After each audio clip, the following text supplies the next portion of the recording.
If music be the food of love, play on. Give me excess of it, that surfeiting the appetite may sicken and so die. That strain again, it had a dying fall.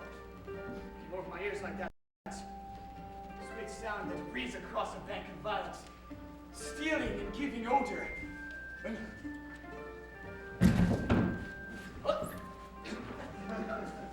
Enough, no more.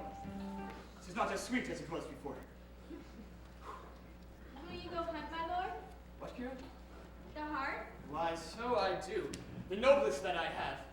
When mine eyes did see Olivia first, methought she purged the air pestilence. That is, it was I turned her into a hart, and my desires, like fell cruel hounds, there since pursue me. Well, how now? What's news from her? So please, my lord, I might not be admitted, but from her handmaid do return this answer. The element itself, till 7 years heat, shall not behold her face at ample view. But like a cloisteress, she will veiled walk, and water once a day her chamber round with thy offending bride. All this to season a brother's dead love, which she will keep fresh and lasting in her sad remembrance. Oh, she that hath a heart of that fine grain, but to pay that debt of love but to a brother. A way before me to sweet beds of flowers. Love thoughts lie rich when canopied with bowers.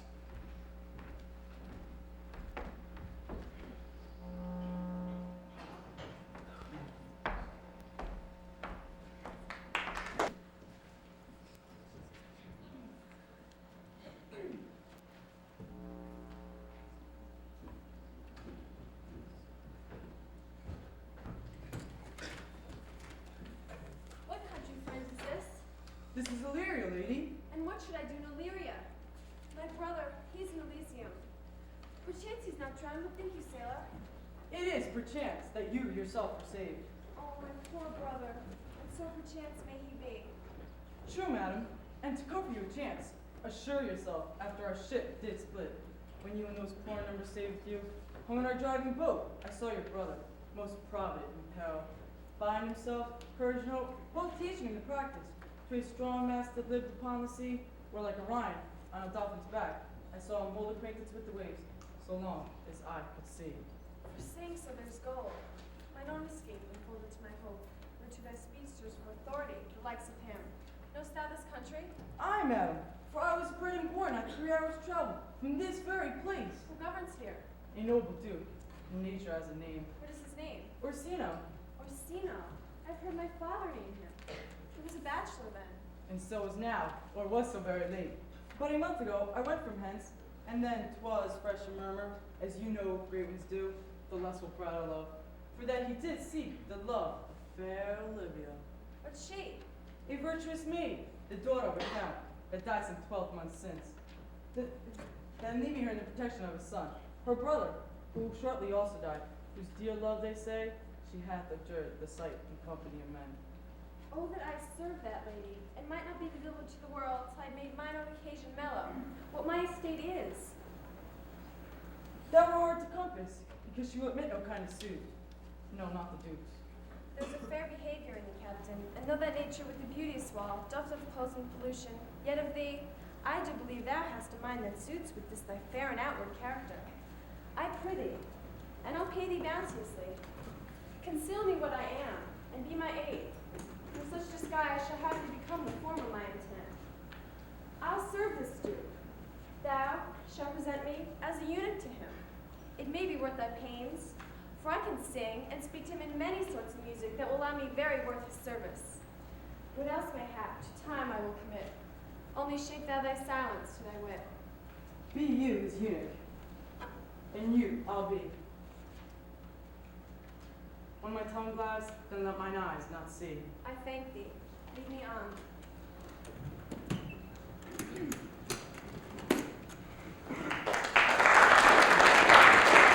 The death of a brother thus, I am sure care is an enemy to life. By my troth, Sir Toby, you must come in earlier o' nights. Your cousin, my lady, takes great exception to your ill hours. I never accept before accepted. Aye, but you must confine yourself within the modest limits of order. Confine? I'll confine myself no finer than I am.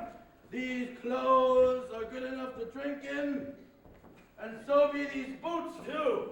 And if they are not, let them hang themselves by their own straps. Then quaffing and drinking will undo you. I heard my lady talk of it yesterday, and of a foolish knight that you brought one night here to be her wooer. Who, Sir Andrew Aguacheek? Aye, he. Why, he's as tall as any man in Illyria. What's that to the purpose? Well, he has 3,000 ducats a year.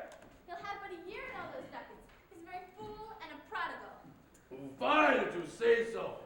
He plays all the vile de gamboys and speaks 3 or 4 languages word for word without book, and hath all the good gifts of nature. He hath almost natural indeed. For besides that he's a fool, he's a great quarreler. But that he hath the gift of a coward, to allay the gust he hath in quarreling. 'Tis thought among the prudent he would quickly have the gift of a grave. By this hand, they are scoundrels and subtractors who say so of him. Who are they? They that add moreover, he's drunk nightly in your company. With drinking health to my niece, I'll drink to her as long as there is passage in my throat and drink in Lear. They are cowards and corsels who not drink a health to my niece until their brains turn in a toe like a Paris top. What wench? Castellano Vulgo! Toby! For he comes! Sir Andrew Aguaface. Sir Toby Belch. Oh no, Sir Toby Belch. Sweet Sir Andrew. Bless you fair shrew. And you too, sir. Accost, Sir Andrew, accost. What's that? My niece's chambermaid. Good mistress, accost. I desire better acquaintance. My name is Mary, sir. Good mistress, marry accost. Oh, you mistake, knight. Accost is, fronter, boarder, wooer, a sailor. By my troth, I would not undertake her in such company as that's the meaning of accost. Very well, gentlemen. Oh, and thou let part so, good Sir Andrew, thou mightest never draw a sword again. And you part so, mistress, I would I might never draw sword again. Fair lady, do you think you have fools in hand? Sir, I have not you by the hand. Marry, but you shall have in. Here's my hand. Now, sir, thought is free. I pray you, bring your hand to the buttery bar and let it Oh. Therefore, sweetheart, what's your metaphor? It's dry, sir. Oh, I am not such an ass, but I can keep my hand dry, but, what's your jest? A dry jest, sir. Are you full of them? I, sir, I have it at my finger's end. Marry now. I let go your hand. I am back. Oh, knight, thou lackest a cup of canary. When did I see thee put down so? Ever in your life, I think, unless thou seest canary put me down. Methinks sometimes I have no more wit than a Christian man or an ordinary man has. But I am a great eater of beef, and I think that does hard to my wit. Oh, past question. And I thought that I'd forswear it. I'll ride home tomorrow, Sir Toby. Pourquoi, my dear knight? What is pourquoi? Do or not to? I would I had bestowed the time and the tongues that I had in dancing, fencing, and bear baiting. Oh, had I but followed the arm. Then hadst thou an excellent head of hair. Why would that have mended my hair? Past question, for you should see it does not curl by nature. But it befits me well enough, does it not? Excellent! It hangs like flax on a distaff.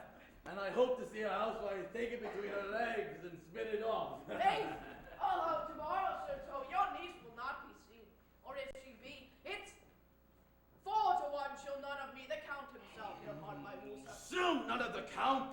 She'll not match above her degree, neither in estate, years, nor wit. I've heard her forswear it. Tut, there's life in it, man. I'll stay a month longer. Oh, I am a fellow of the stranger's mind. I delight best and sometimes revel altogether. Art thou good at these kickshaws nights? As any man in Illyria, whatsoever he be under the degree of my betters, yet I will not compare with an old man. What is thy excellence in a galley at night? Faith, I can cut a caper, And I can cut the mutton to it. and I think I have the back trick Oh, simply, oh, as any oh. man in Illyria. Wherefore these things hid? Why does thou not go to church in a galliot and come home in a coranto? My very walk should be a jig. I did think by the excellent constitution of thy leg that it was formed under a starved galliot. Age is strong, and does indifferent well in a flame-colored stock. Shall we set about some revels? What should we do else, for we're not born under Taurus? Taurus, that sides and hard. No, sir, it is legs and thighs. Let me see thee caper. Higher!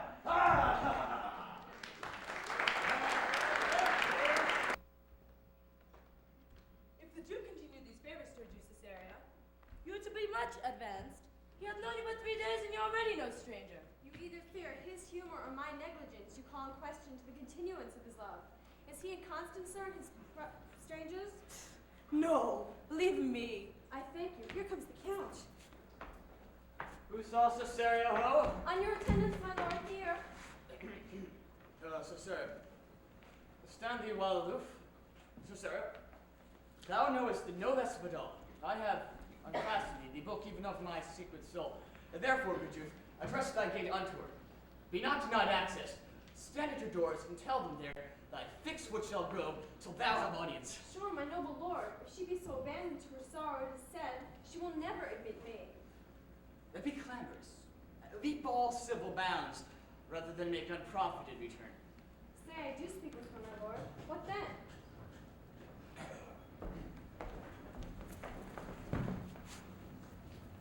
Well then, unfold the passion of my love. Surprise her with the discourse of my true faith.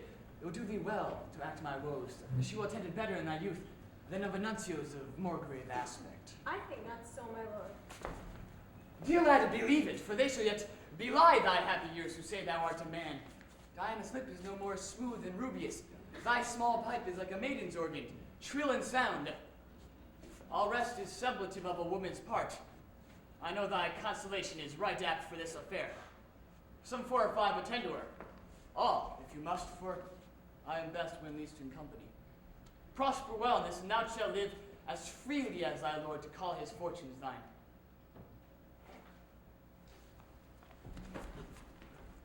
I'll do my best to woo your lady. Yet a bareful strife, who I will myself would be his wife. So long absent, or be turned away. Is that not as good as a hanging to you? Many a good hanging prevents a bad marriage, and for turning away let summer bear it out. You are resolute then? Not so neither, but I'm resolved on 2 points. That if one break, the other will hold. But if both break, your gaskins fall. Apt. In good faith, very apt. Well, go thy way. If Sir Toby would leave drinking, thou art as witty a piece of Eve's flesh as any in Illyria. Oh, peace, you rogue, no more of that. Here comes my lady. Make your excuse wisely, you were best. Wit, and it be thy will, put me into good fooling. Those wits that think they have thee do very oft prove fools, and I, that I'm sure I like thee, may pass for a wise man. For what says Quinopolis? Better a witty fool than a foolish wit. Take the fool away. Do you not hear, fellows? Take away the lady. Go to, you're a dry fool. I'll know more of you. Besides, you grow dishonest. The lady bade take away the fool. Therefore I say again, take her away. Sir, I bade them take away you. Misprison in the highest degree. Lady, cuculus non fecit menachem. That's as much as to say as I wear not motley in my brain. Good Madonna, give me leave to prove you a fool. Can you do it? Dexterously, good Madonna. Make your proof. I must catechize you for it. Good my mouse of virtue. Answer me. Well, sir, for want of other idleness, how bide your proof? Good Madonna, why mournest thou? Good fool, for my brother's death. I think his soul is in hell, Madonna. I know his soul is in heaven, fool. The more the fool to mourn your brother's soul being in heaven. Take away the fool, gentlemen. Oh, what think you of this fool, Malvolio? Doth he not mend? Yes, and shall do till the pangs of death shake him. Infirmity that decays the wise doth ever make the better fool. God send you, sir, a speedy infirmity for the better increasing your folly. Sir Toby will be sworn I am no fox, but he will not pass his word for twopence that you are no fool. How say you to that, Malvolio? I marvel your ladyship takes delight in such a barren rascal. I saw him go down the other day with an ordinary fool that has no more brain than a stone. Look you now. He's out of his guard already. Unless you laugh and minister occasion to him, he is gagged. I protest I take these wise men that crow so at these set kind of fools no better than the fool's zanies. Oh, you are sick of self-love, Malvolio, and taste with a distempered appetite.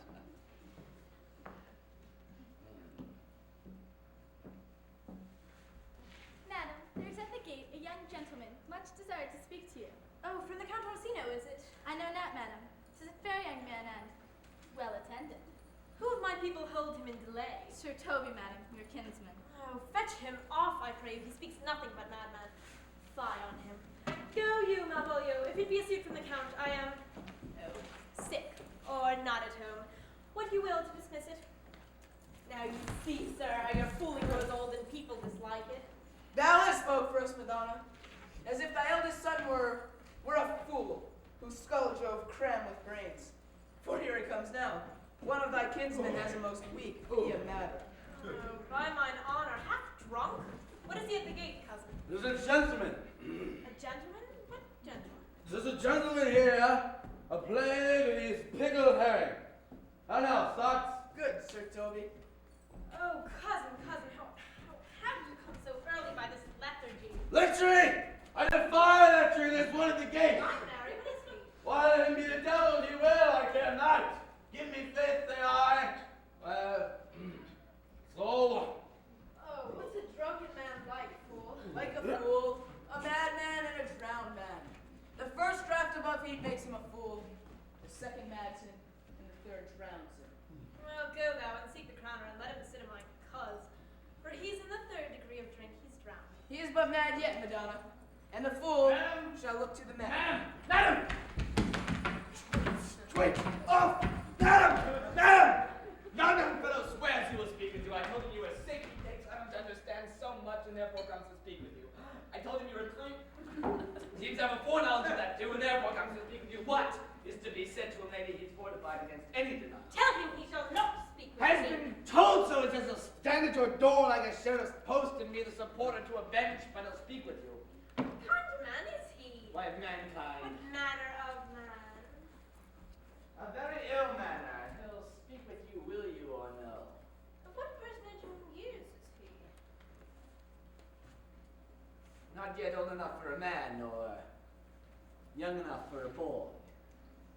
As a squash is before 'tis a peas cob. Or codling when 'tis almost an apple ash with him and standing water between boy and man. He is very well favored and speaks very shrewishly. One would think his mother's milk was scarce out of him.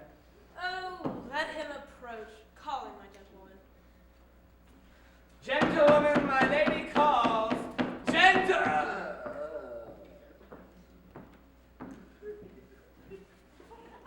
Give me my veil. Come, throw it over my face. We'll once more hear Orsino's embassy.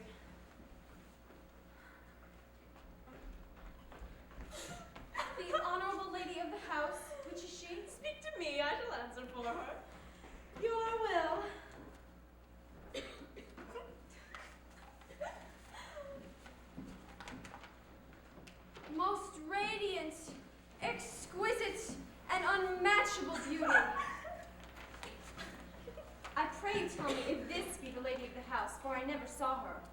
would be loath to cast away my speech, for besides that is excellently well penned, I have taken great pains to con it.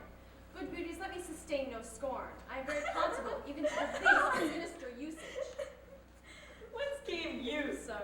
I can say little more than I have studied, and that question's out of my heart. Give me modest assurance if you be the lady of the house, then I may proceed in my speech. Are you a comedian? No, my profound heart, and by the very fangs and malice I swear I am not that I play. Are you the lady of the house? If I do not usurp myself, I am. Most certain if you are she, you do usurp yourself. For what is yours to bestow is not yours to reserve. But this is from my commission. I will on with my speech in your praise, and then show you the heart of my message. Come to what is important in it. I forgive you the praise. Alas, I took great pains to study it, and 'tis poetical. It is the more like to be feigned. Oh, I pray you keep it in. I heard you were saucy at my gates and allowed your approach rather to wonder at you than to hear you. If you be not mad, be gone. If you have reason, be brief. 'Tis not that time of moon with me to make one in so skipping a dialogue. Will you hoist sail, sir? Here lies your way. No, good swabber, I am here to haul a little longer. Some application for your giants, sweet lady. Tell me your mind. I am a messenger. Sure you have some hideous matter to deliver when the courtesy of it is so fearful. Speak your office. It alone concerns your ear. I bring no overture of war, no taxation of homage. I hold the olive in my hand. My words are as full of peace as matter. Yet you began rudely. What are you? What would you? The rudeness that hath appeared to me have I learned from my entertainment. What I am and what I would are as secret as maidenhead, to your ears divinity, to any other's profanation. Oh, give us the place alone. We will hear this divinity. Now, sir, what is your text? Most sweet lady! A comfortable doctrine, and much may be said of it. Where lies your text? In Orsino's bosom. In his bosom? In what chapter of his bosom? To answer by the method in the first of his heart. Oh, I have read it. It is heresy. You know more to say. Dear lady, let me see your face. Have you any commission from your lord to negotiate with my face? You are now out of your text, but we will draw the curtain and show you the picture. Look you, sir, such a one I was this present, is it not? Well done. Excellently done, if God did all. 'Tisn't grain, sir, 'twill endure wind and weather. Lady, you are the cruelest she alive, if you will lead these graces to the grave and leave the world no copy. Oh, sir, I will not be so hard-hearted. I will give out diverse schedules of my beauty, with every particle and utensil labeled to my will, as item 2 lips, indifferent, red, item 2 gray eyes, with lids to them, item 1 neck, 1 chin, and so forth. Were you sent hither to praise me? I see what you are. You are too proud. But if you are the devil, you are fair. My lord and master loves you. How does he love me? With adorations, fertile tears, with groans that thunder love, with sighs of fire. Your lord does know my mind, yet I cannot love him.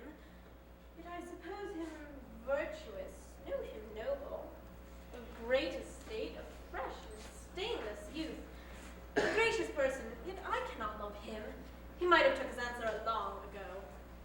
If I did love you in my master's flame, with such a suffering, such a deadly life, in your denial I would find no sense. I would not understand it. Why, what would you?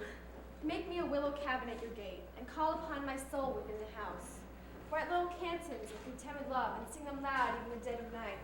Make the babbling gossip of the air cry out, Olivia! Oh, you should not rest between the elements of air and earth, but you should pity me. You might do much. What is your parentage? Above my fortunes, yet my state is well. I am a gentleman. Get you to your lord. I cannot love him. Let him send no more. Oh, unless perchance you come again to tell me how he takes it. Very well. I thank you for your pains. Spend this for me. I'm no fee post, lady. Keep your purse. My master, not myself, sought recompense. Farewell, fair penalty. What is your parentage? Above my fortunes, yet my state is well. I am a gentleman. Oh, I'll be sworn thou art. Thy limbs, tongue, face, action, and spirit do give thee fivefold blazon. too fast. Soft, soft. Unless the master were the man. Well, let it be. What ho, Malvolio! Here, madam, at your service. Run after that same peevish messenger, the county's man. Left this ring with him. Tell him I'll none of it. Desire him not to flatter with his lord, nor hold him up with hopes. I am not for him. And if that the youth shall come this way tomorrow, I'll give him reasons for it. Hie thee, Malvolio. Madam, I will.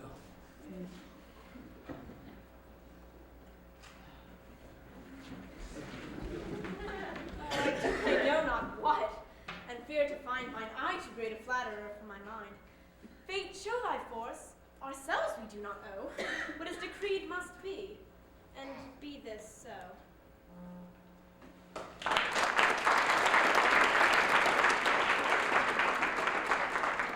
No longer, nor will you not that I go with you? By your patience, no. My stars shine darkly over me. The malignancy of my fate might perhaps distemper yours. Therefore I shall crave of your leave, that I may bear my evils alone. It were a bad recompense for your love to lay any of them on you. Let me yet know of you whither you are bound. No, sooth, sir.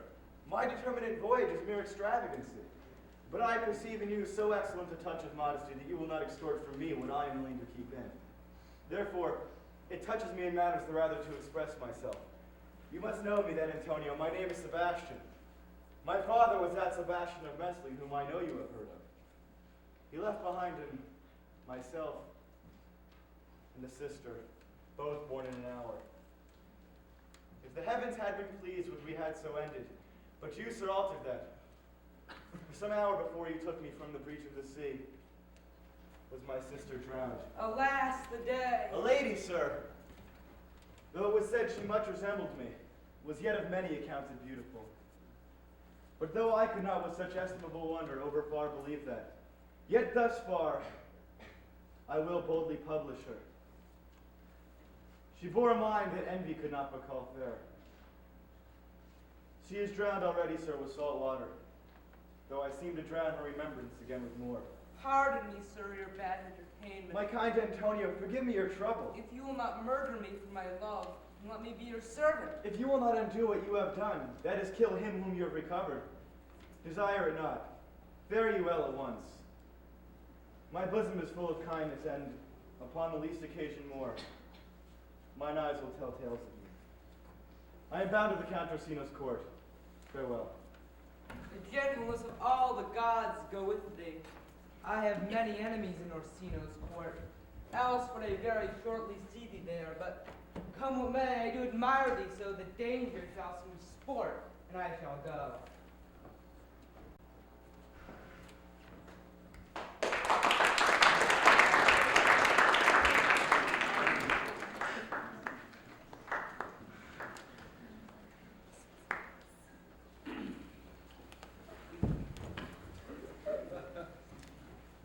Will you not even now with the Countess Olivia? Even now, sir, on a moderate pace, I have since Yes, well, she returns this ring to you, sir. You might have saved me my pains to have taken it away yourself. She adds, moreover, that you should put your lord in a desperate assurance that she will none of him. And one thing more, that you never be so hardy to come again in his affairs unless it be for report of your lord's taking of this. Receive it, sir. She took the ring of me. I'll none of it. Come, sir, you peevishly threw it to her. It should be so returned. Even if you were stooping for it, there it lies in your eye. If not, be it his that finds.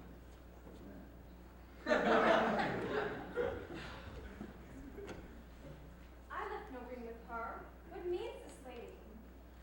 Fortune forbid my outside had not charmed her. She made good beauty indeed, so much that he thought her eyes had lost her tongue, for she did speak and starts distractedly. She loves me, sure. None of my lord's ring? Why, he sent her none. I am the man. If it be so as 'tis, poor lady, she were better love a dream.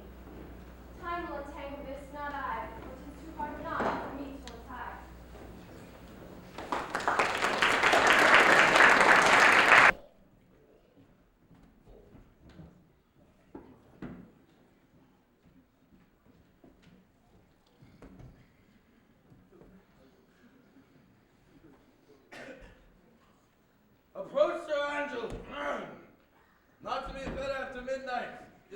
up betimes. Besides, Dokuro, Sergeo. Oh, nay, by my troth, I know not what I know.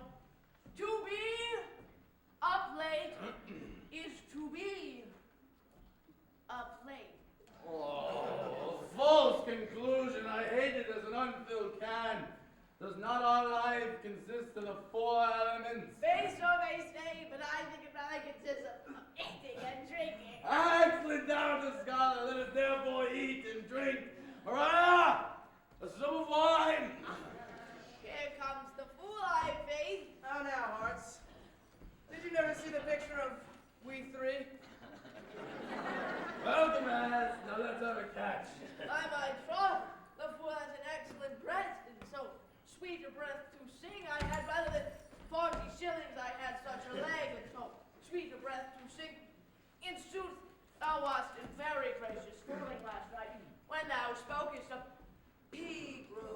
Grometus and the Vapian's passing of the equinoctial quibets. 'Twas very good, I faith. I sent thee sixpence for thy leman. Hast it?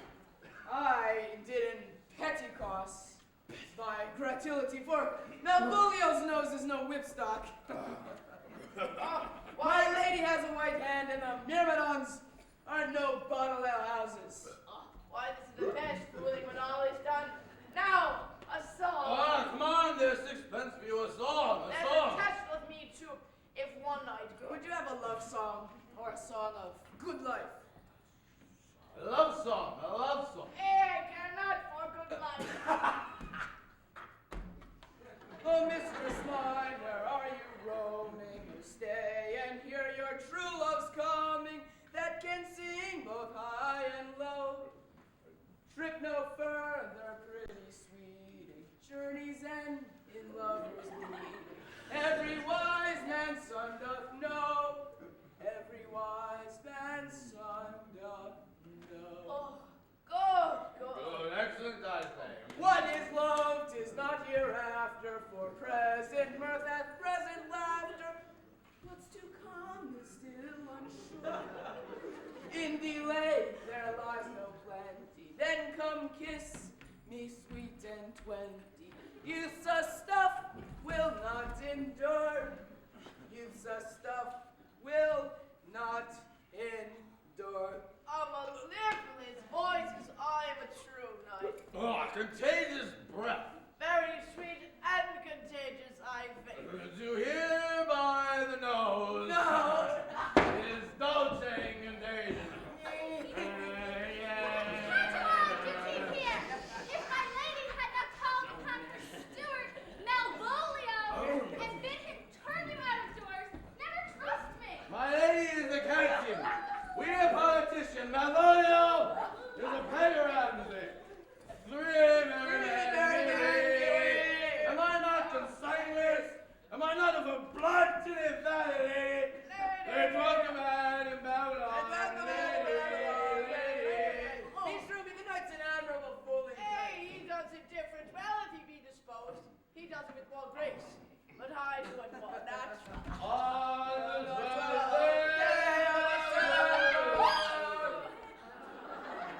My master, gentlemen! What are you? Have you no wit, manner, nor honesty but to gather like fingers at this time of night? Do you make an air out of my lady's house and she squeak out your toes and scratches without any implication or remorse of voice?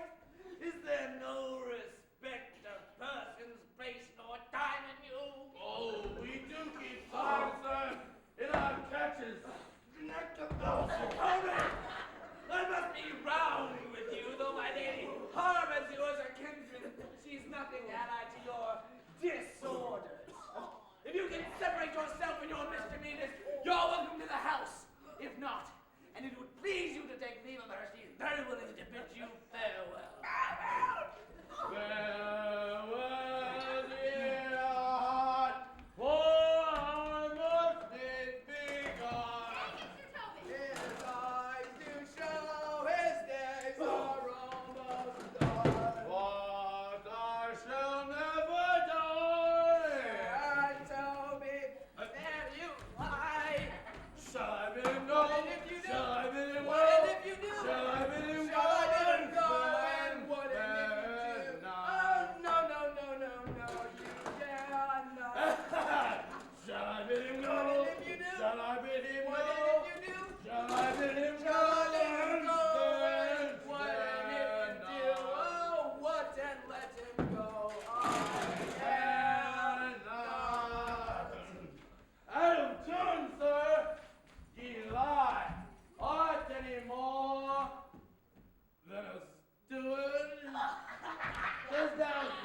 because thou art virtuous, there should be no more cakes than ale. That's why St. Anne and ginger behind the mouth, too. Thou art in the right. Go, sir. Rub your shading crumbs. Mariah, a stool of wine, I say. Mrs. Mary! If you prize my lady's favor as anything more than contempt, you would not give means for this uncivil rule. She shall know by this hand! By this hand! She shall know that by this hand! Oh! Oh! Look what you've done, you fool! By this hand!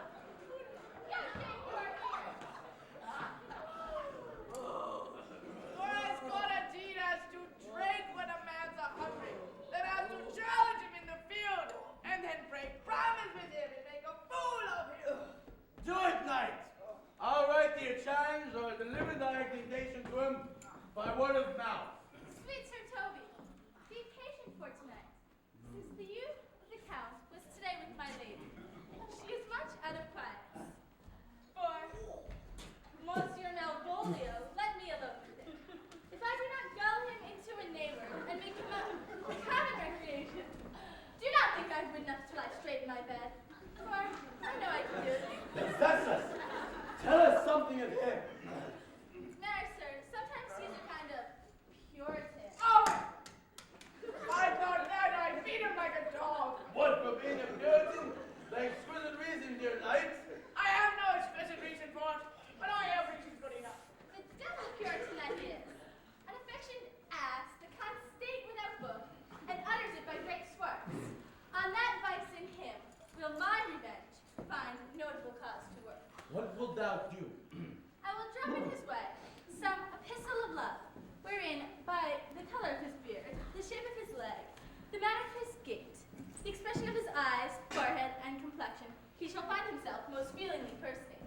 I cannot very much like my lady, your niece. On a forgotten matter, we can hardly make distinction of our hands. Excellent. I smell a device. I have it in my notes too.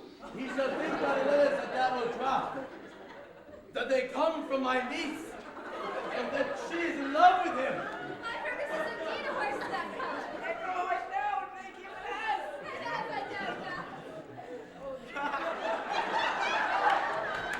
be admirable. Right with me.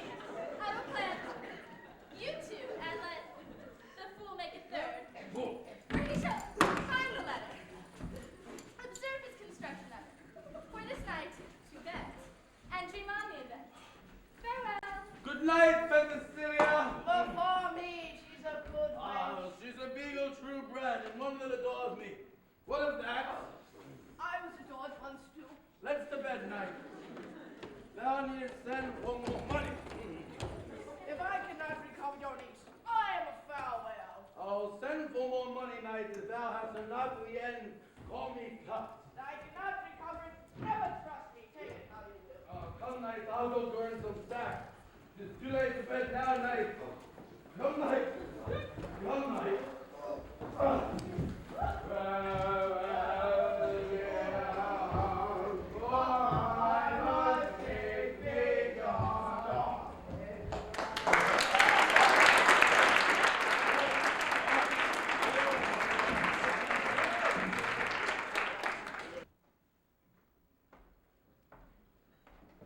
Give me some music.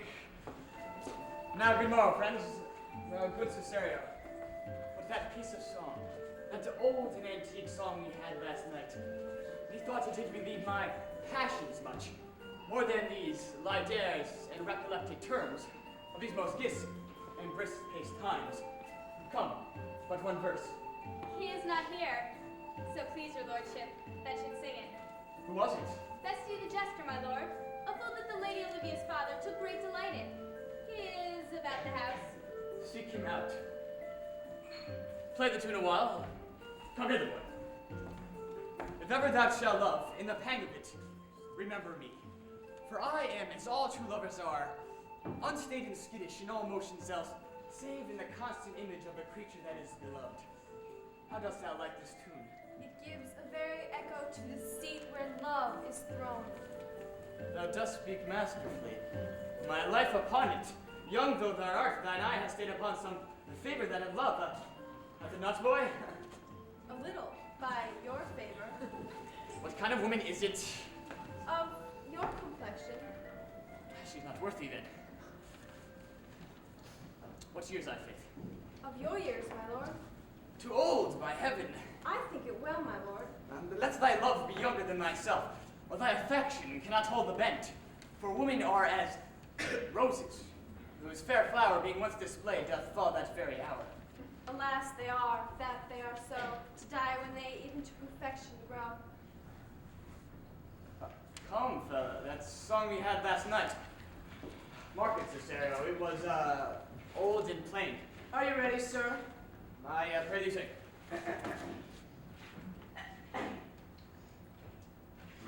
Come away, death, and in sad cypress let me be laid. Fly away, breath, I am slain by a fair cruel maid. My shroud of white stuck all with you, oh prepare it. My part in death no one so true did share it. Here's for thy pains. No pains, sir. I take pleasure in singing. I'll pay thy pleasure then. Truly, sir, and pleasure will be paid one time or another.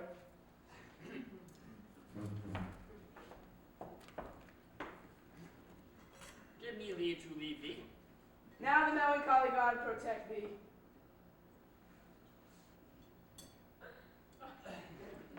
Farewell. Cesario, once again, get thee to yon same sovereign cruelty.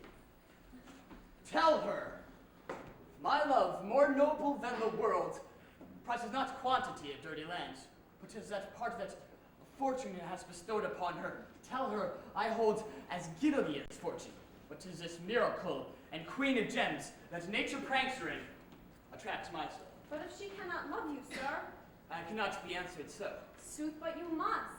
Say that some woman, as perhaps there is, hath for your love a greater pang of heart as you for Olivia.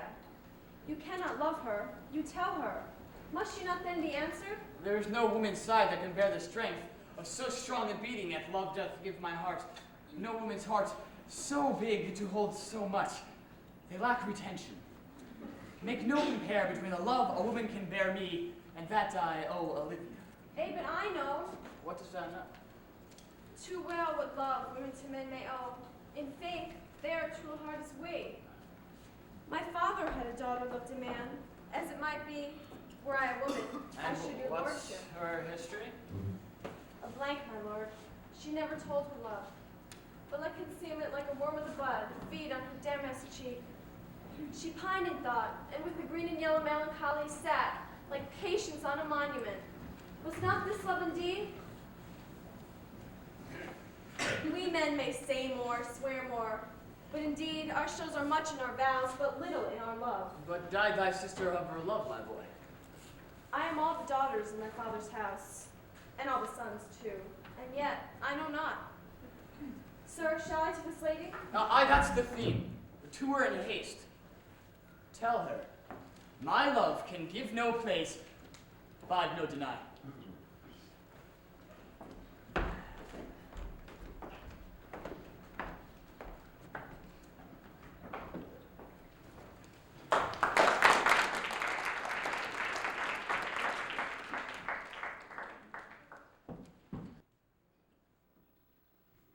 On my ways, Fabiana.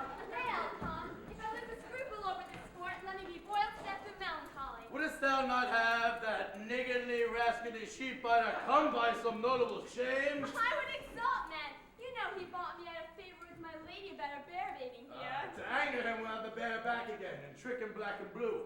Will we not, Sir Andrew? And we do not, it is pity of our lives. Look where the wren of mine comes. Get ye free to the monastery. Malvolio's coming down this walk. He's been yonder in the sun, practicing behavior from his own shadow this half hour. Observe him for the love of mockery, for I know this letter will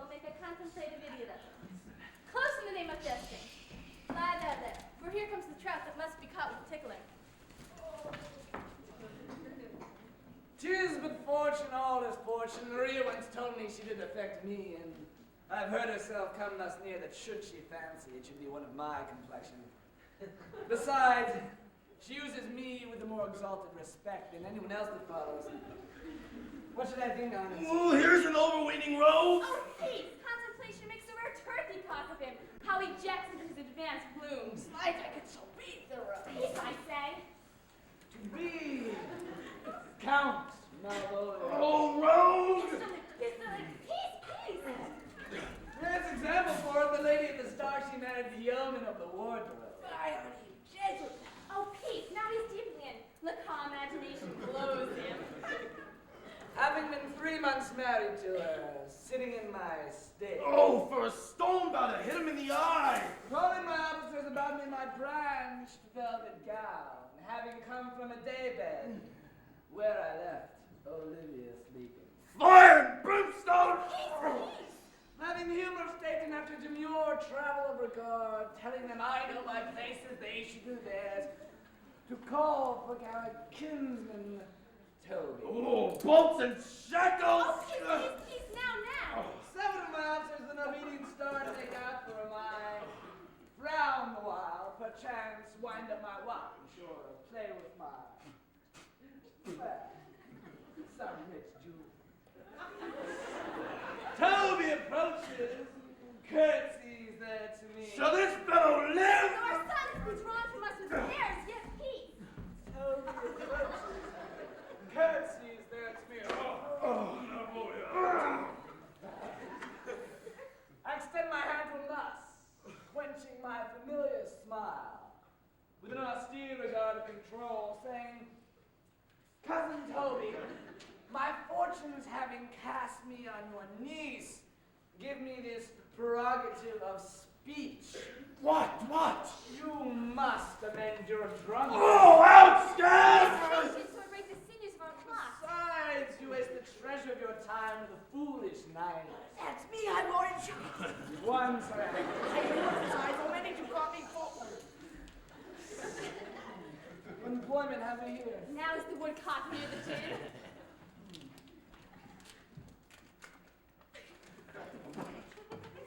By my life! This is my lady's hand! These be her C's, her U's, her T's, and thus may she her great P's. 'Tis in contempt of question her hand. Her C's, her U's, her T's. Why that? To the unknown beloved, this and my good wishes. Oh! The very phrases by a wax soft leaf and the pressure of a lucre with which he uses to seal. 'Tis my lady. To whom should this be? This winsome, liver and all. Jove knows I love, but who? Lips do not move, no man must know. No man must know what follows, the numbers altered. This should be thee, Malvolio. A marry hang thee, Brock! I may command where I adore, but silence like a ludicrous knife, with bloodless stroke my heart doth gore. M-O-A-I doth sway my life. Question riddle. Excellent, whence say I. M-O-A-I doth sway my life. Nay, but first let me see. What dish of poison has she dressed him? And with what wing the Staniel checks at? M. Oh, no. Malvolio! M! Malvolio! M! Whatever is my name? M! Did I say you would work it out? The cur is excellent at fault. M. Oh, there's no consonancy in the sequel. This suffers under probation. A should follow, but O And does. O shall end, I hope. Oh, I'll cudgel him and make him cry out! And then I comes behind. And I had an eye behind you. You might find more detraction at your heels and fortunes before you. M-O-A-I. This simulation is not as the former, and yet to crush this a little, it would bow to me for every one of those letters are in my name. Soft. Here follows the prose. If this fall to thy hand, revolve. In my stars I'm above thee, but be not afraid of greatness. Some are born great, some achieve greatness, some have greatness thrust upon them. I face up in the heavens. Thy blood and spirit I pray.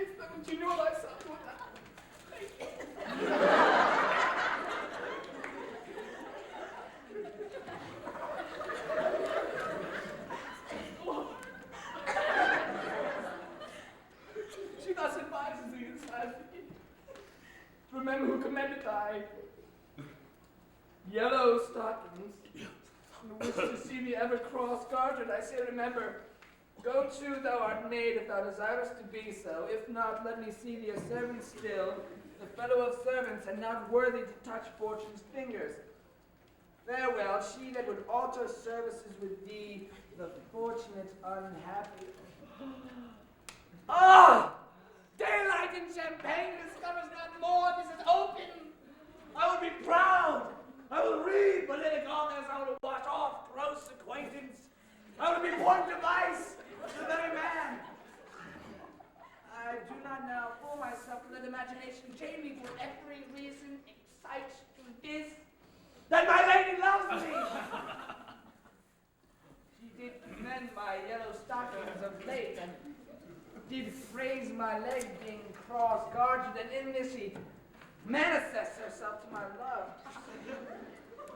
Thank my stars, I am happy. I will be strange, stout in yellow stockings, even with the swiftness of putting on.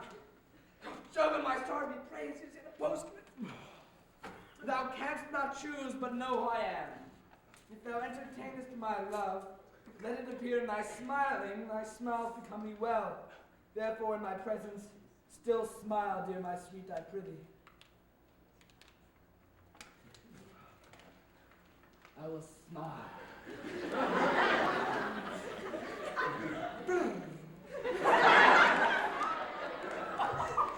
I will do everything that thou would have me.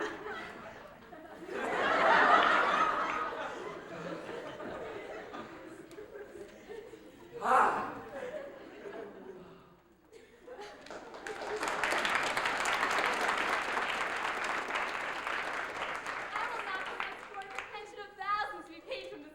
I could marry this wench for this device. So could I, too. And ask no dowry with her except for another jest. Nor I neither. Here comes my noble gull catcher. Wilt thou set thy foot on my neck? Nor am I neither. Shall I play my freedom at a trade trip and become thy bondslave? I think, nor I either. Why, thou hast put him in such a dream that when the image of it leaves him, he shall run mad. Nay, but say true, does it work upon him? Like aqua vital with a midwife. If you will then, see the fruits of the sport. Mark his first approach before my lady. He will come to her in yellow stockings, to the color she abhors, and cross-gartered, to the fashion she detests. And then he will smile upon her, which will by now be so unsuitable to her disposition, being addicted to melancholy as she is, that it cannot but turn him into a notable contempt. If you will see it, follow me. To the gates of Tottenham, my most excellent general of wit. I'll make one, too.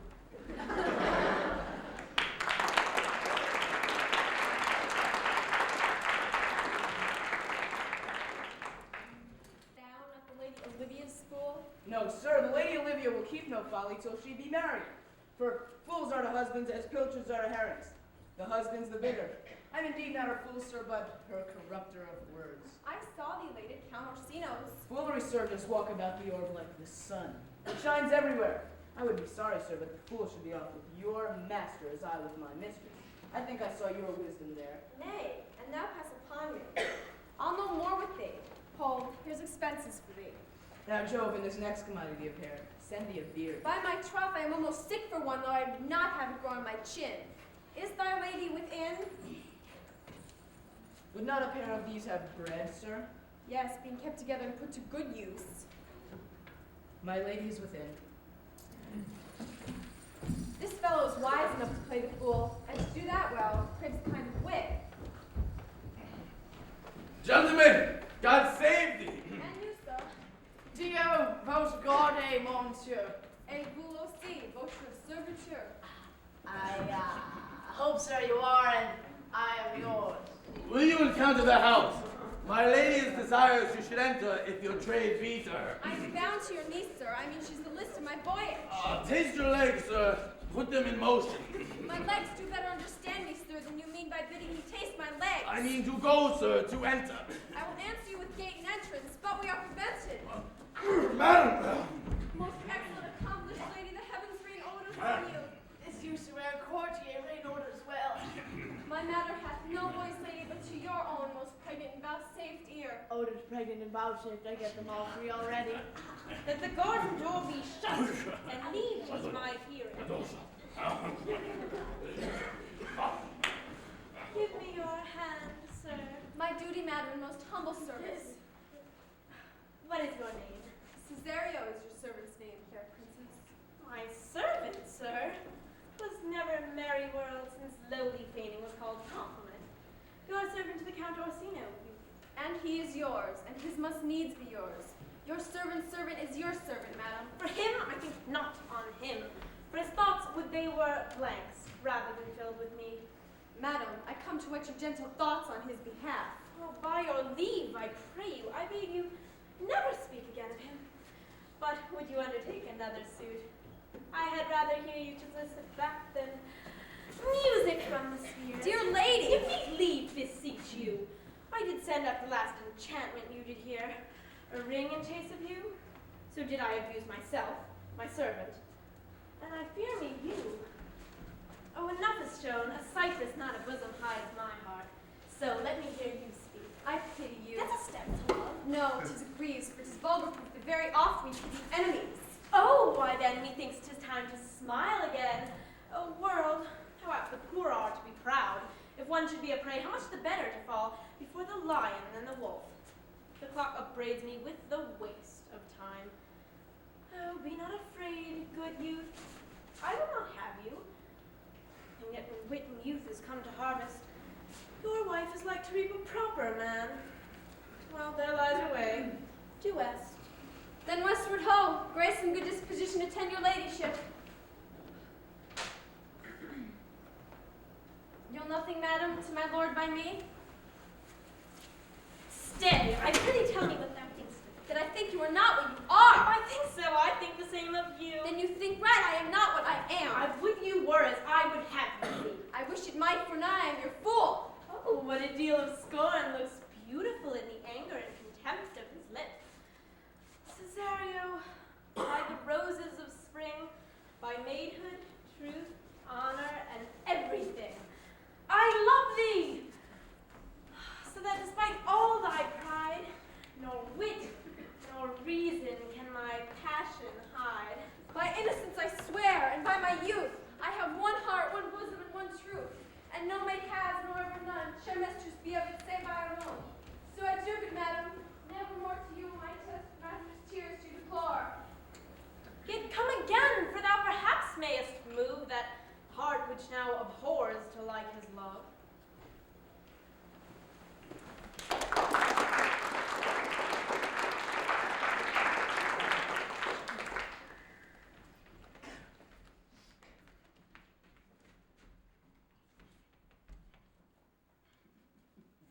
No, Fate, I'll not stay a jot longer. Oh, thy reason, dear Venom, give thy reason. You must needs use your reason, Sir Andrew.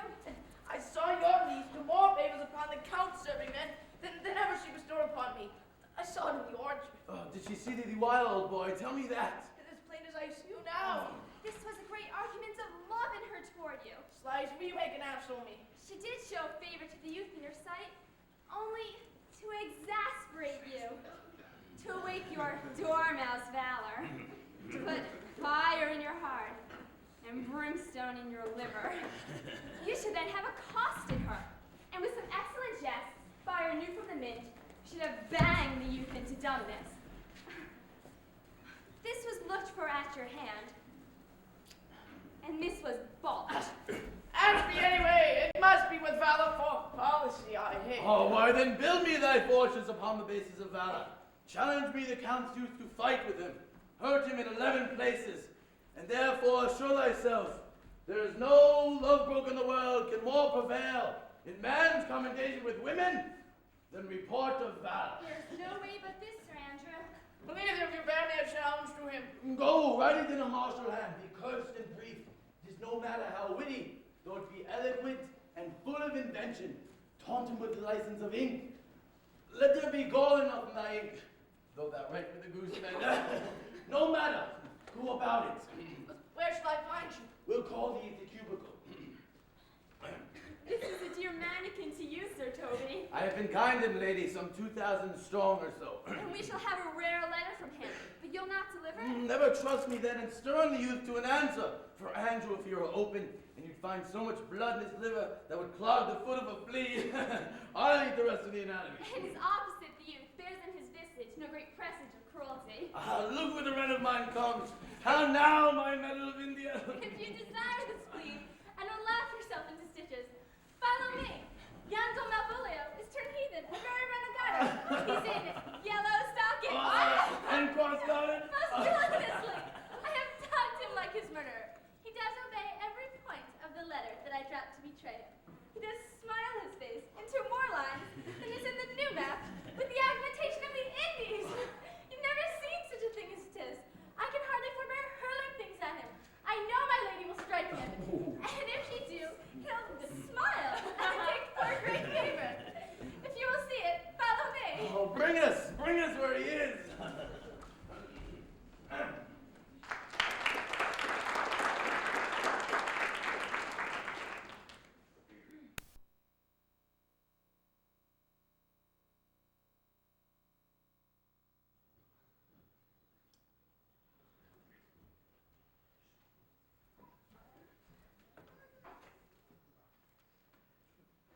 I would not by my will have troubled you, but since you make your pleasure of your pains, I will no further chide you. I could not stay behind you. My desire more sharp than filed steel did spur me forth. And not all love to see you, though so much as would have drawn me for a longer voyage, but jealousy what might befall your travel, being skillless in these parts, which for a stranger unguided and unfriended often prove rough and unhospitable, my will and love the rather by these arguments of fear set forth in your pursuit. My kind Antonio, I can no other answer make but thanks. And thanks, and ever thanks. And oft good turns are shuffled off with such uncurrent pay. But were my worth, as is my conscience firm, you should find better dealings. What's to do? Shall we go see the relics of this town? Tomorrow, sir. Let's first go see our lodging. I am not weary, and 'tis long tonight. I pray you, let us satisfy our eyes with the memorials and the things of fame that do renown this city. Would you pardon me, I do not without danger walk these streets. Once in a sea fight against the Count, his galleys I did some service. Of such, no indeed though right came here, would scarce be answered. Belike you slew great number of his people? The offense was not of such a bloody nature, albeit the quality and the time of the quarrel might well have given us bloody argument. It might have since been answered in repaying from which, for traffic's sake, most of our city did, only myself stood out, for which if he be left in this place, I shall pay dear. Do not then walk too open. It does not suit me. Hold, sir, here's my purse. In the south suburbs at the Elephant is best to lodge. I will bespeak our diet, whiles you beguile the time and feed your knowledge with viewing of the town. Why are your purse? Happily your eye shall light upon some toy you have desired to purchase, and your stores I think are not for idle market, sir. I'll be your purse bearer then and leave you for an hour. The Elephant. I do remember.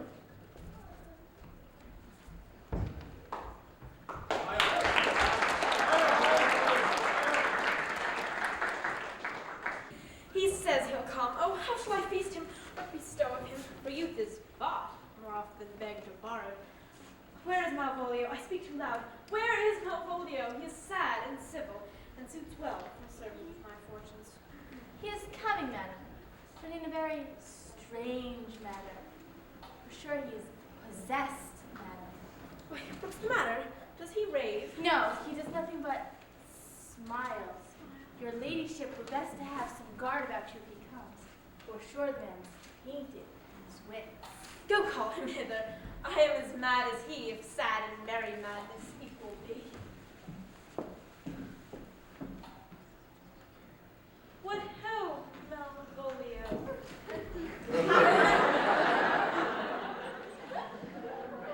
Sweet lady! Oh. Now, I sent for thee upon a sad occasion. Sad lady, I could be sad. This does make some obstruction in the blood, this. Oh, smartering. But what of that? If it please ye, I won. It is with me, as a very true son it is. Please one, and please all. Oh, my devil, no man. What is the matter with thee? Not black, in my mind, or yellow.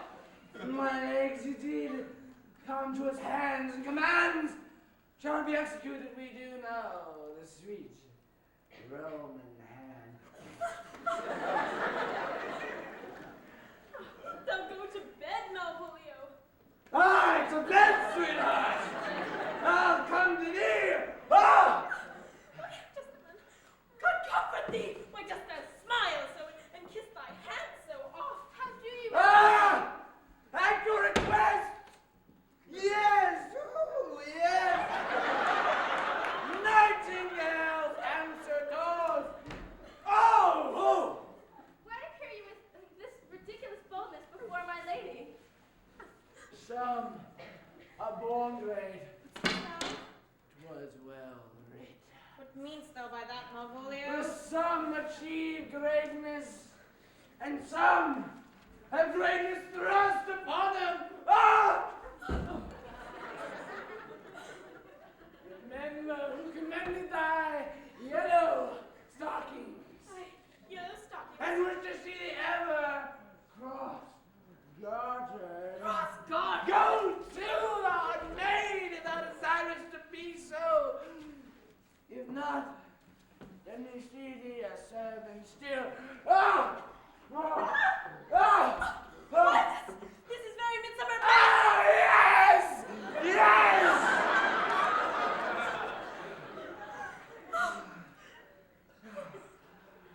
Madam? What? The young gentleman of the Count Orsino has returned. I could hardly entreat him back for your request, your ladyship's pleasure. Good Maria, let this fellow be looked to. Find Sir Cousin Toby that some of my people have a special care of him. Oh, God, I would not have him miscarry for the half of my dowry.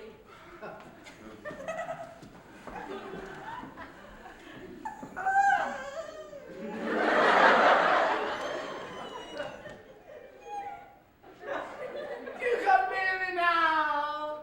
No worse man than Sir Toby to look to me. This concurs directly with the letter. He sends him on purpose that I may appear stubborn to him. Cast thy humble slough, says she. Be opposite with kinsmen, surly with servants. Let thy tongue-tang arguments are staked.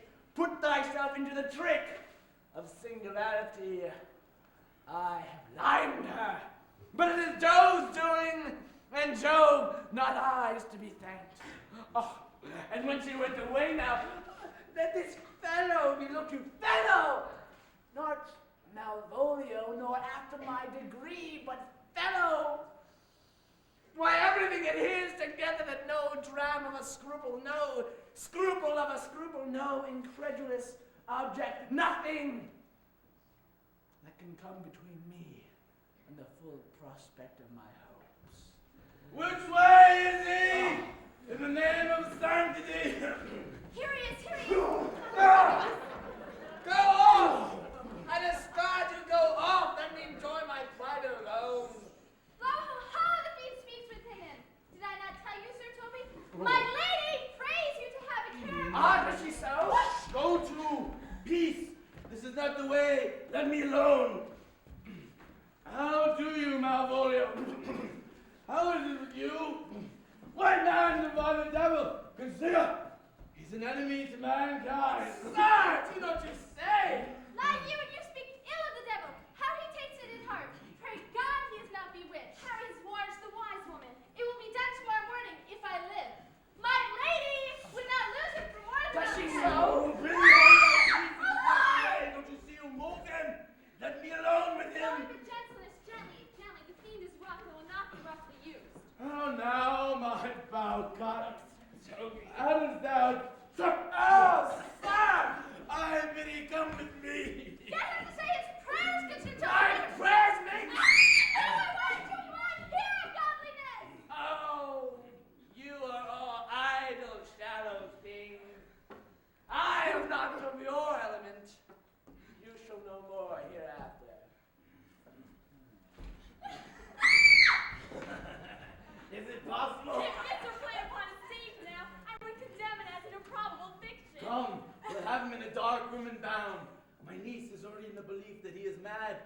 We will carry it thus, for our pleasure and his penance, till our very pastime, tired out of breath, prompt us to have mercy upon him. But see! More matter for me morning. Here's the child. Eat it. I warrant you there's vinegar and pepper in it. Is it so saucy? Hey, is it? Give it to me, give it to me. Do what for you?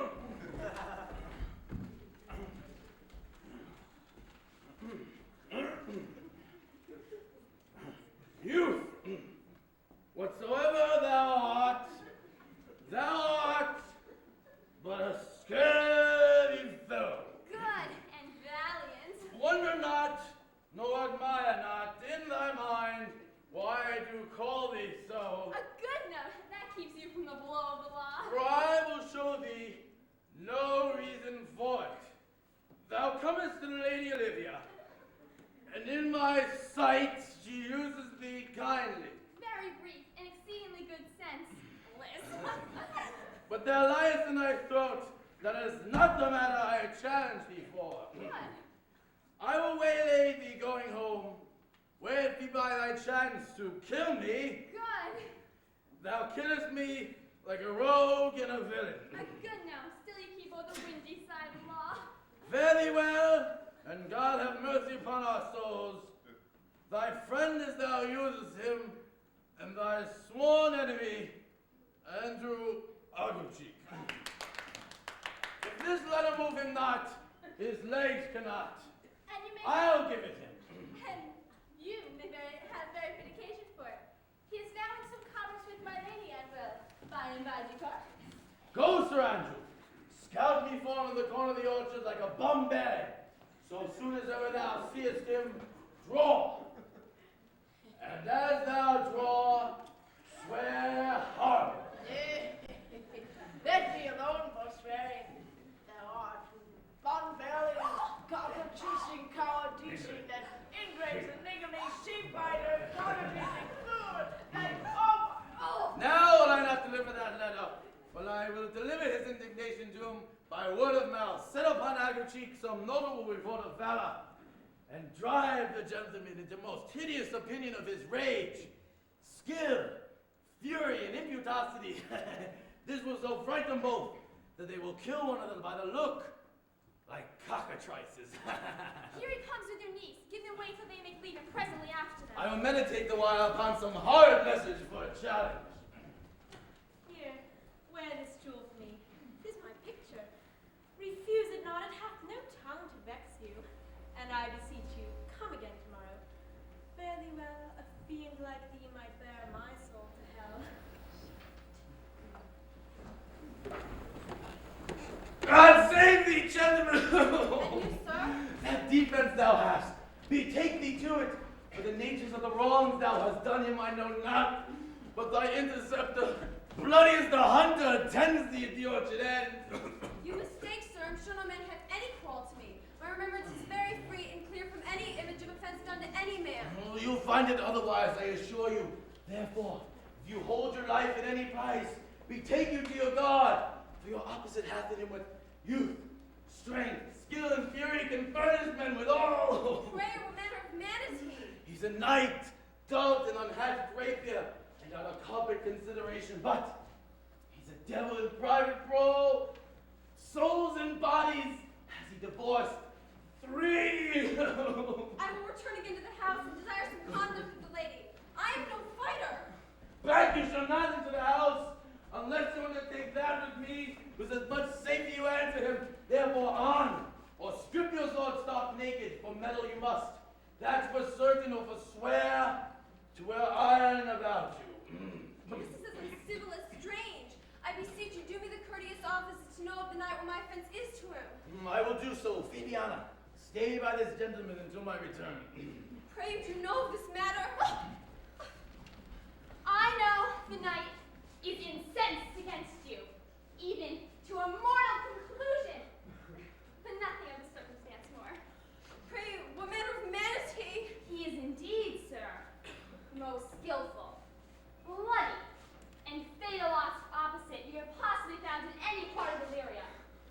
Will you walk towards him? I'll make a peace with him, if I can. I shall be much bound to your fort. Why, man! He's a very devil! I have not seen such a virago. I pass with him, rapier, scabbard, and all. Odds on it, I'll have better with him. Aye, but you must, baby. I can scarce hold him pacified. Laying on it, not that I'd be so brave and so cunning and fence. I'd have sent him damn near out of challenged him. Let him let the matter slip. I'll give him my horse, Grey Capital. Oh, I'll make the motion. Stand here. Make a good show on it. This shall end without the perdition of souls. I have his horse to take up the quarrel. I persuaded him the youth is a devil. He is hardly conceived of him, and pants looks pale to a bearer at his heels. Oh, Sir Andrew, there's no remedy. He must fight with you for oath's sake. He protests. He will not hurt you. Pray God defend me. Little thing would make me tell him how much I lack a man. You ground if you see him furious. Oh, well, there's no remedy, sir. He will fight with you for honor's sake. The gentleman, for his honor's sake, have one bout with you. He cannot avoid it. But he protests that he's a gentleman and a soldier, that he will not hurt you. Come on to it. Pray God he keep his oath.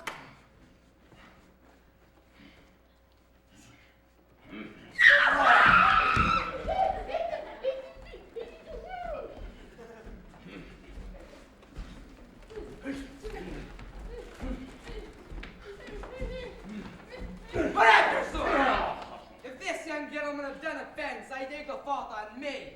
If you offend him, I for him defy you. Why, sir, what are you? One, sir, that for his love dares yet do more than you have heard him brag to you, he will. Nay, sir, if you are an undertaker, I am for you. Oh, good Sir Toby, hold! Here come the officers!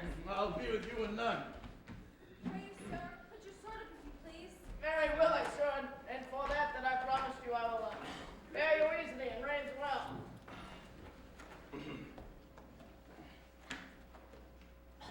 This is the man. Do thy office.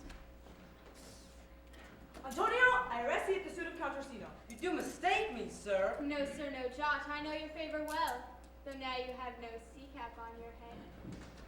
Take him away. He knows I know him well. I must obey. This comes with seeking you, but there's no remedy. I shall answer it. Will you do now? My necessity makes me to ask you for my purse. It grieves me much more for what I cannot do for you than what befalls myself. You stand amazed, but be of comfort. Come, sir, away! I must entreat you of some of that money. What money, sir? For the fair kindness you've showed me here. My having is not much. I'll make division of my present with you. Hold, here's half my coffer. Will you deny me now? Is it possible my deserts too can lack persuasion? Do not tempt my misery, lest that it make me so unsound a man as to upbraid you with those kindnesses that I have done for you. I know of none, nor do I know you by any voice or any feature. I hate ingratitude more in a man than lying, vagueness, drunkenness, or any taint of vice of whose strong corruption inhabits our frail blood. Oh, heavens themselves! Come, sir, I pray you go. Let me speak a little. This youth you see here, I snatched one half out of the jaws of death, relieved him with such sanctity of love, and to his image, which methought did promise most venerable worth, did I devotion. What's that to us? Time goes by. But oh, how vile and idle proves this God! Thou hast, Sebastian, done good features shaved. In nature there is no blemish but the mind. None can be called deformed but the unkind. Virtuous beauty, but the beauteous evil, are empty trunks or flourished by the devil. The man grows mad. Take him away. Lead me on. Methinks his words do from such passion fly, that he believes himself, so do not I.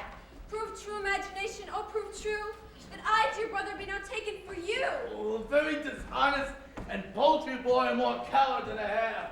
And for his cowardship, ask baby young. A coward, a most avert coward, religious in it. Say I'll after him again and beat him. Do cuff him soundly, but never draw thy sword. Come, let's see the event. I'll lay money on it to be nothing yet.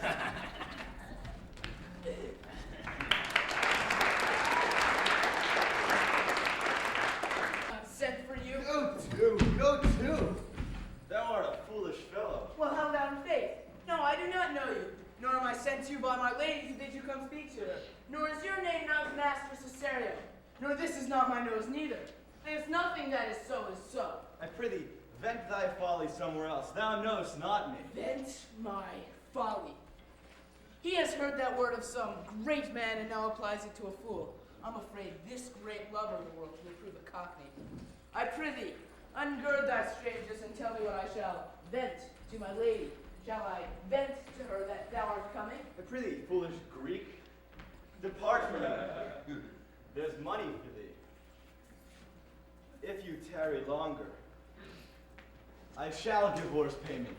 By my troth, thou hast an open hand. These wise men that give fools money do get themselves a good report after 14 years' purchase. Now, sir, I met you again. Why, as for you. Why, there's for thee. And there! And there! Are all the people mad? Hold, sir! I'll throw your dagger over the house! This will I tell my lady straight. I would not be in some of your coats for 2 pence. There, come on, sir! Hold! Nay, let him alone. I'll go another way with him. I'll have an action of battery against him if there be any law inferior. Though I stroke him first. Yet it's no matter for that. Let go thy hand. Nay, I'll not let go of thy hand. Come on, my young soldier! Put up your eye and you're well fleshed. Come on! Let me be clear of thee. What wouldst thou now? If thou darest tempt me further, draw thy sword. Nay then, I must have an ounce or two of this malbred blood from you. Hold! Toby, on thy life, I guard thee, hold! Will it ever be thus? I'm great wretch. Madam! Fit for the mountains and the barbarous caves, where matter is ne'er worth reach. Oh, out of my sight. Be not offended, dear Cesario. Rudesby, be gone. I pity, gentle friend. Go with me to my house, and hear thou there how many fruitless pranks this ruffian hath botched up, that thou thereby mayest smile at this. Thou shalt not choose but go. Do not deny. What relish is in this? How runs the stream? Or else I am mad. Or else this is a dream. Let fancy still my sense and lead thee steep. If it be thus to dream, still let me sleep. Nay, come, I prithee, would thou'dst be ruled by me? Madam, I will. Oh, say so, and so be.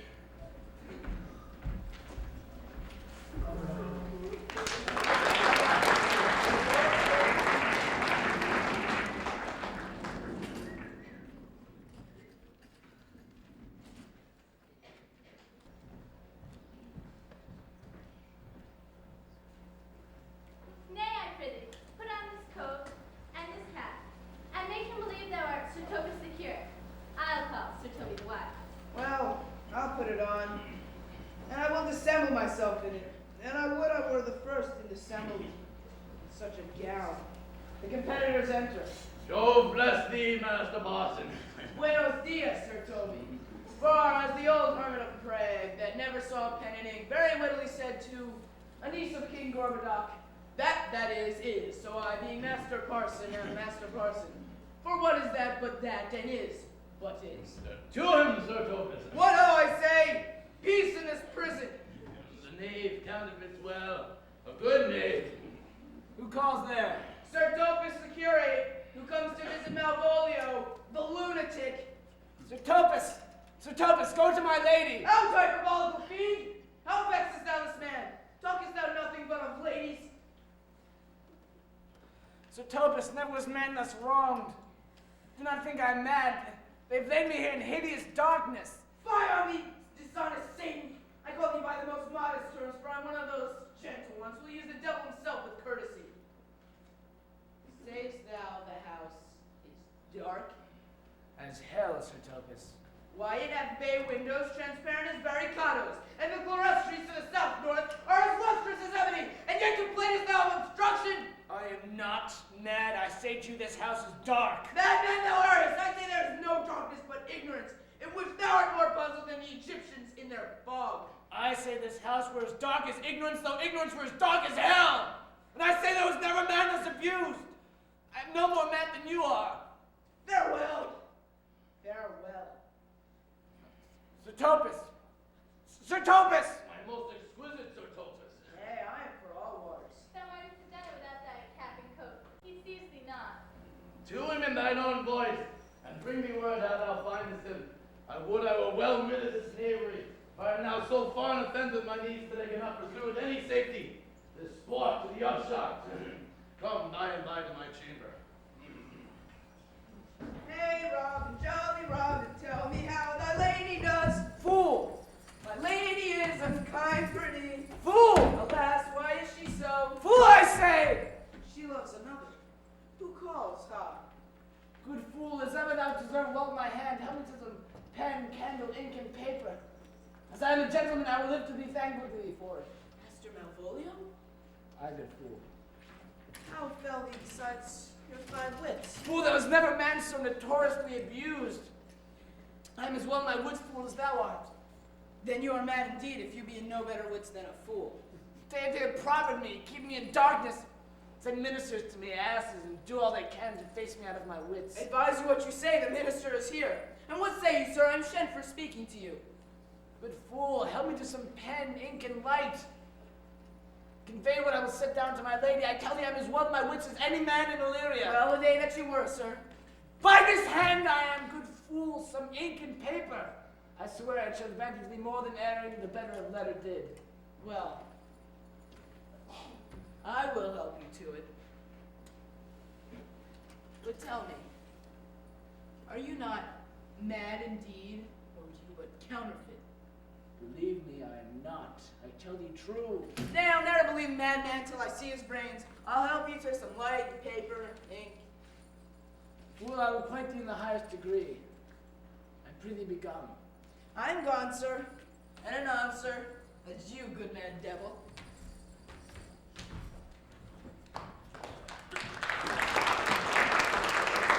This is the air. That is the glorious sun. This is the pearl she gave me. I do feel it and see it. And though 'tis wonder that enwraps me thus, yet 'tis not madness. Oh, where is Antonio then? I could not find him at the Elephant. Yet there he was. And there I did find this credit that he did range the town to seek me out. His counsel now might do me golden service.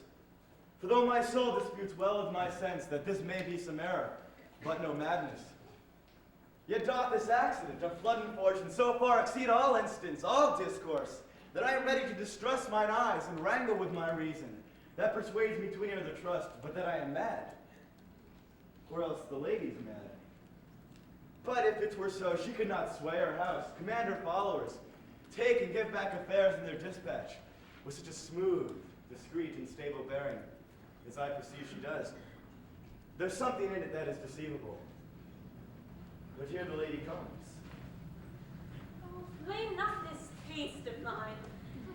If you mean well, now go with me in this holy mass, into the chapel by, and there, before him and underneath that consecrated roof, plight me the full assurance of your faith, that my most jealous and too doubtful soul may live at peace. What do you say? I'll follow this good man and go with you, and having sworn truth, ever will be true. Then lead the way, good Father, and heaven so shine, that they may fairly note this act of mine.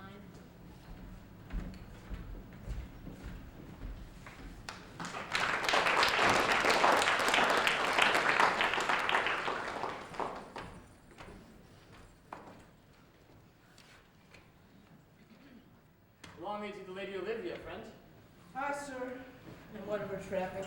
I know thee well. How dost thou, my good friend? Truly, sir, the better for my foes and the worse for my friends. Here comes the man, sir, that did rescue me. That face I do remember well, yet when I saw it last, it was besmeared as black as Vulcan in the smoke of war. What was the problem? Orsino, this is that Antonio that took the Phoenix Anchor brought from Candy. And this is he that did the tiger board, when your young nephew Titus lost his leg. Here in the streets, desperate of shame and state, in private bravo did we apprehend him. You did me kindness, sir, drew on my side, but in conclusion put strange speech upon me. I know not what it was but distraction. Noble pirate, saltwater thief, what foolish boldness brought you to their mercies, whose in terms so bloody and so dear hath made thine enemies? Orsino, noble sir, be pleased that I shake off these names you give me. Antonio never yet was thief or pirate. though I confess on base and grounds enough Orsino's enemy. A witchcraft drew me hither, that most ungrateful boy there by your side. From the rude seas enraged and foamy mouthed did I redeem. A rat past hope he was, his life I gave him, and there to add my love without retention, or restraint all his in dedication. For his sake did I expose myself to the danger of this adverse town. Drew to defend him when he was beset, or being apprehended his false cunning, had him to face me out of his acquaintance, and grew a 20 years removed thing while one would wink. Denied me mine own purse, which I had recommended to his use not half an hour before. How can this be? When came you to this town? Today, my lord, and for 3 months before no income, and a minute's vacancy, both day and night did we keep company. Fellow, thy words are madness. 3 months this youth hath tended upon me, but more of that anon. Here comes the countess. Now heaven walks on earth. Oh, what would my lord but that he may not have friend Olivia may seem serviceable? Gracious Olivia. Cesario, what do you say? Madam lord. Gracious Olivia. What do you say, Cesario? My lord would speak, my duty hushes me. If it ought be to the old tune, my lord, it is as fat and fulsome to mine ear as howling after music. Still so cruel. Still so constant. What to perverseness, you uncivil lady, to whose ingrate and unauspicious altars my soul, the faithless of rings hath cast, the air devotion tendered. What shall I do? Even what it please, my lord, that shall become of him. Why should I not? Had I the heart to do it, like the Egyptian at the point of death. I kill what I love, a savage jealousy that sometimes savors notably. But hear ye this, since that you to non-regardance cast my faith, and let that Parthenon know the instrument that screws me from my true place in your honor, live you the marble-breasted tyrant still. And this your minion, whom I know you love, and whom by heaven I swear I tender dearly.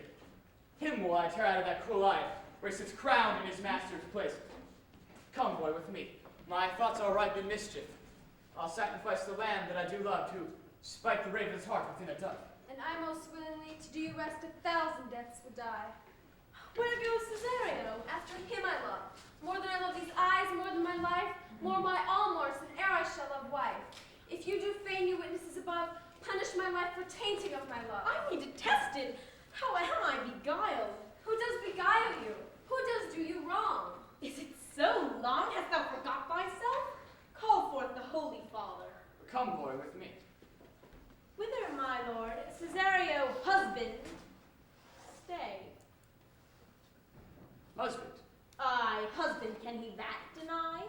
Your husband, sirrah. No, my lord, not I. Alas, it is the baseness of thy fear that causes thee to strangle thy propriety. Fear not, Cesario. Take thy fortunes up. Oh, welcome, Father. Father, I charge thee by thy reverence here to unfold what thou dost know hath newly passed between this youth and me. A contract of eternal bond of love, confirmed by mutual joinder of your hands, attested by the holy close of lips, strengthened by the interchangement of your rings, and all in this ceremony, sealed in my function by my testimony, since when my watch hath told me, towards my grave, I have traveled but 2 hours. Thou dissembling cub! But farewell, direct thy feet, where henceforth thou and I shall never meet. My lord, I do protest. Oh, do not swear. Hold little faith, though thou hast too much fear. Sergeant, that was Sergeant President, Sir Toby. Why, what's the matter, He has brought my head across and given Sir Toby a bloody coxcomb. For the love of God, your help. I had rather than 40 shillings I were at home. Who's done this around you? The count's gentleman. Wants to show you we thought he was a coward. He's a very devil incarnate. My gentleman Cesario. I'm likely here he is. You broke my head across for nothing in that I did. I was set on to do it by Sir Toby. Why do you speak to me? I never hurt you. You drew your sword upon me without cause, but I bespake you fair and hurt you not. If a bloody coxcomb be a hurt, you have hurt me. I think you said nothing by a bloody coxcomb. Here comes Sir Toby halting. You shall hear more. He would have taken draw the gate if he hadn't been drinking. How now, gentlemen, how is it with you? That's all one. Has hurt me. And there's the undone it. Sword! Stop! This he Dick surgeon thought. Oh, he's drunk, Sir bed at 8 in the morning. Oh, then he's a passive measures taven. I hate that drunken rogue. Oh, away with him. Who hath made this havoc with them? I'll help you, Sir Toby. Here's what we dressed together. Will you help an asshead, a knave, a coxcomb, a flat-faced knave, a gull? Oh, get him to bed and let his hurt be looked to. I am sorry, madam. I have hurt your kinsman. But had it been the brother of my blood, I must have done no less with Britain's safety.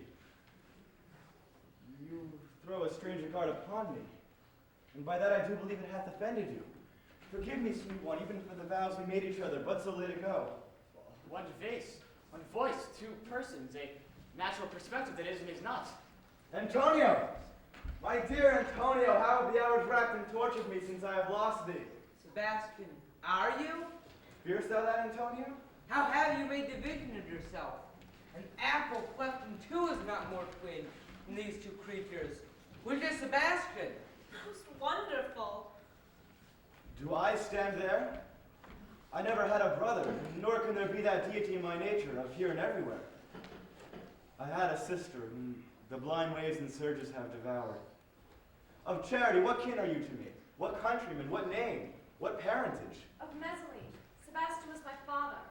Such a Sebastian was my brother too. So went he suited to his watery tomb.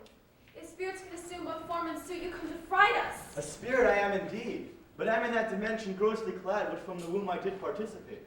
Were you a woman as the rest goes even, I should my tears that fall upon your cheek, and say thrice welcome, drowned Viola. My father had a mole upon his brow. And so had mine. And died that day when Viola from her birth had numbered 13 years. That record is lively in my soul. That day you finished indeed as mortal act, that made my sister 13 years. If nothing lets to make us happy both, then this, my mask when you serve to tire, do not embrace me till each circumstance of time, place, and fortune to cohere and jump that I am Viola. All the occurrence of my fortune since have been between this lord and this lady. So comes it, lady, you have been mistook, but nature and her bias drew in that. You were contracted to a maid, nor are you therein by my life deceived. You were betrothed both to a maid and man. Right noble is his blood, as if be so, and as so the glass seems true. I shall have my share in this happy wreck. Thou hast said to me 1,000 times that you never love a woman like to me. And all those sayings I will overswear, and all those swearings keep as true in soul as stuff that orb the continent in fire that severs day from night. Give me thy hand. Let me see thee in thy woman's deeds. The captain that hath first brought me on shore hath my maid's garments. He now upon some endurance is at Malvolio's suit, a gentleman and follower of my lady's. Oh, he shall enlarge him. Fetch Malvolio hither. And yet, alas, now I remember me. They say poor gentleman is much distressed. Truly, madam, he holds Beelzebub by the stave's end, as any man in his case may do. Has here wrote a letter to you. I should have delivered it to you today morning, but as a man's epistles are no gospel, so it skills not much when they are delivered. Open it and read it. Look to be well edified when the fool delivers the madman. By the Lord, madam! Out now, art thou mad? Madam, I do but read madness. Oh, read it, you Fabian. By the Lord, madam, you wrong me, and the world shall know it. That you've placed me into darkness, and given your drunken cousin rule over me. I have the benefit of my senses as well as your ladyship. I have your own letter, which induced me to the semblance I put on, with the which I doubt not, but do myself much right, or you much shame. Think of me as you please. I leave my duty little unthought of, and speak out of my injury. The madly used Malvolio. Did he write this? Aye, madam. This suffers not much of distraction. See him delivered. Fabian, bring him hither. My lord, so please you. These things further thought on, to think me well, a sister as a wife. Madam, I most apt to embrace your offer. Your master quit you, for your service done him so much against the metal of your sex, and so far beneath your soft and tender breeding. Because for so long you have called me master, here's my hand, and from this moment on, I shall be thy master's mistress. A sister, you are she. Is this the madman? My lord, the same. Madam, you've done me wrong, notorious wrong. Have I, Malvolio? No. Maybe you have. Pray you peruse that letter. Cannot now deny it is your hand. Write from it if you can, and handle a phrase or say it is not your seal, not your invention. You can say none of this. Grant it then, and tell me in the modesty of honor, why hast thou given me such clear lights of favor? Bade me come smiling and cross-gartered to you? To put on yellow stockings and to frown upon Sir Toby and the lighter people, and acting in this, in an obedient hope, why hast thou suffered me to be imprisoned, kept in darkness, and made the most notorious geck and gold that e'er invention played on? Tell me why. Alas, Malvolio, this is not my writing. Though I confess much like the character, out of question, 'tis Mariah's hand. And now that I do bethink me, it was she first told me thou wast mad. Thou camest in smiling and cross-gartered, and in such forms which were here presupposed upon thee in the letter. Oh, prithee, be content.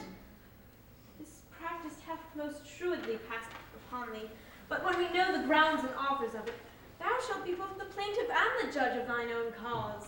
Good madam, hear me speak.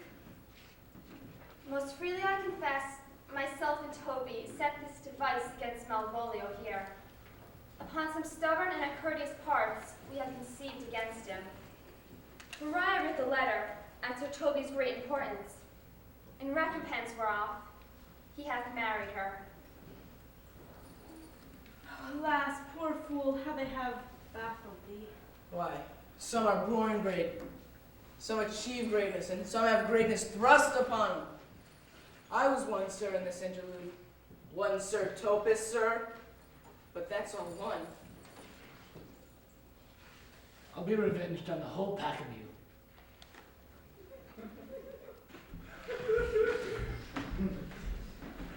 He hath been most notoriously abused. Pursue him and entreat him to a peace. He has not told us of the captain yet. When that is known in the exalted time to prevent, a solemn combination shall be made of our souls. Meanwhile, sweet sister, we shall not depart from hence. Come, sister. Nor that shall be while thou art a man. When other fancies you are seen, you shall be Orsino's mistress and his fancies queen.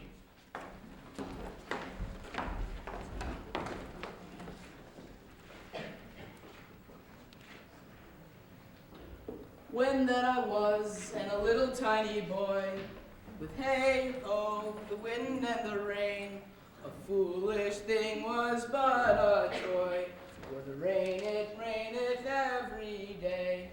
And when that I came to man's estate, with hey ho, the wind and the rain, against knaves and thieves men shut their gate, for the rain it raineth every day.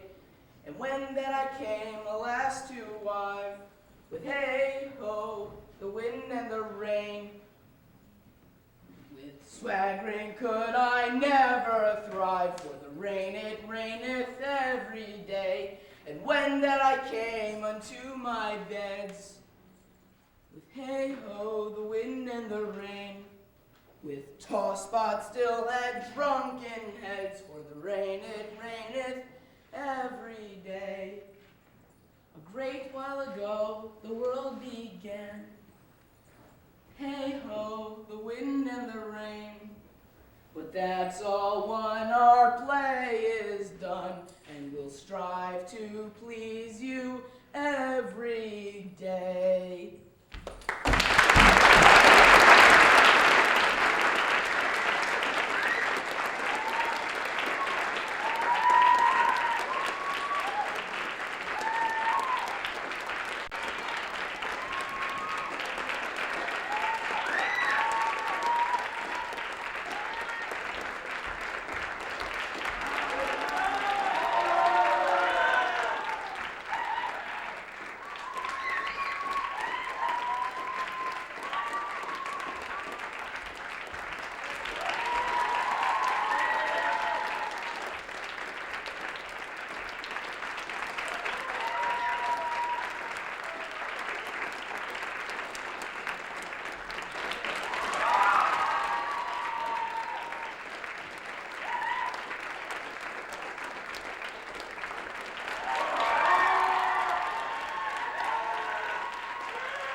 enough for the set.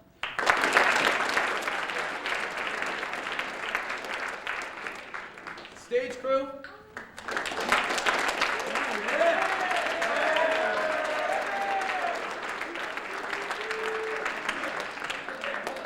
All right, we'd like to take this time in the play to discuss two members who we feel need to reckon. These are for Mark and Mark, who they play. For